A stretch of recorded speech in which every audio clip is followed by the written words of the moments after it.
C'est dans la zone des terres inondables par le fleuve Piave que s'étend sur une surface de 100 hectares environ un système de résurgence ayant une haute valeur environnementale appelé les fontaines blanches. Il s'agit de l'un des territoires les plus spectaculaires au sein de la province de Treviso, dans la commune de Cernalha della Battaglia. Depuis 1991, l'association Legambiente Cernalha entretient 35 hectares de cette surface et il y a aménagé un sentier pédestre ouvert à tous, équipé de passerelles permettant de traverser les cours d'eau et de postes d'observation pour découvrir la faune et la flore locale. Le chemin formant une boucle de 4 km sans aucun dénivelé est très facile et accessible à tous. L'adjectif blanche évoque l'extraordinaire clarté des eaux de résurgence, riches en oxygène et ayant une température constante de 12 degrés environ pendant toute l'année. Les résurgences sont caractérisées par une végétation aquatique très verdoyante telle que la renoncule, l'étoile d'eau, le cresson, la menthe, alors que ces rives sont tapissées d'iris des marais, de salicaires communes, d'ajoncs et de lèches. Les nombreux cours d'eau s'écoulent à l'intérieur d'une forêt hygrophile composée principalement de peupliers, de saules et d'aulnes, tandis que le sous-bois est recouvert de renouées, de bourdaines, d'aubépines, d'églantines et de chèvrefeuilles. La richesse de la faune vivant au sein des fontaines blanches découle de la haute qualité de ces eaux de résurgence, hébergeant différentes variétés d'insectes, de poissons, d'amphibiens et de reptiles. La forêt de la surface inondable, laissée à l'état naturel, offre un refuge à de nombreuses espèces d'oiseaux, tels que les pivers, les geais, les mésanges, les roitelets et d'autres encore, attirés par la grande variété de niches écologiques.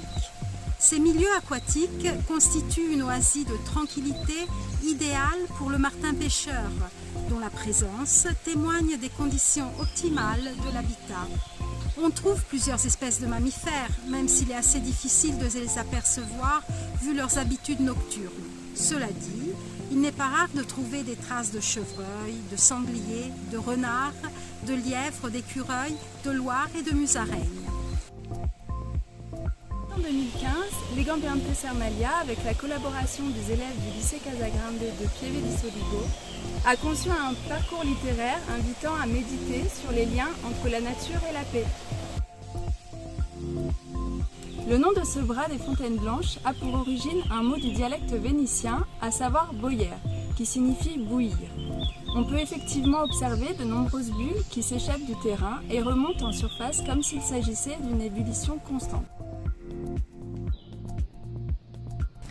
Legambiente, avec la collaboration de la mairie de Cernalha, a implanté une terrasse d'observation permettant d'avoir une vue panoramique à 360 degrés sur les fontaines et le paysage environnant.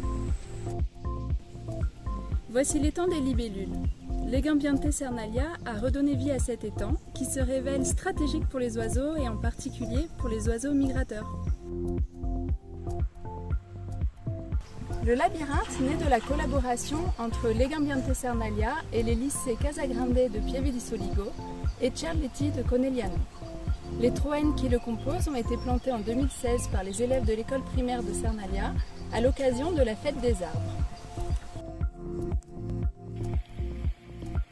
Afin de trouver le soutien nécessaire pour prendre soin de cet écrin de biodiversité, la campagne Soutenons les Fontaines Blanches a été lancée. Elle s'adresse aux acteurs économiques et également aux habitants qui, par leurs dons, souhaitent contribuer à la valorisation de ce site naturel remarquable.